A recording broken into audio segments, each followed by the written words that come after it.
Professor म्हणाले, हा जार तुमच्या आयुष्याचा प्रतीक आहे. मोठे दगड म्हणजे तुमच्या आयुष्यातल्या महत्त्वाच्या गोष्टी, तुमचं आरोग्य, नीती, मूल्य, स्वप्न आणि उद्दिष्ट. लहान दगड म्हणजे तुमचे छोटेसे प्राधान्यक्रम, तुमचं किरकोळ काम किंवा छंद.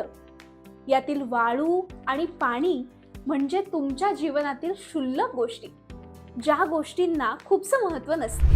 पण मुलांनो, जसं या जारमध्ये आधी काय टाकलं याला महत्त्व आहे, तसंच आयुष्यात सुद्धा आधी कोणत्या गोष्टींना प्रायोरिटी देताय यालाही महत्त्व आहे. म्हणजे बघा, जर तुम्ही वाळू किंवा पाणी आधी टाकलं तर मोठ्या दगडांसाठी जागाच उरणार नाही. त्यामुळे जीवनात महत्त्वाच्या गोष्टींना प्राधान्य द्या, बाकी सगळं नंतर त्यामध्ये फिट होईल. ही कथा आपल्याला शिकवते, महत्त्वाच्या गोष्टींना आधी प्राधान्य द्या.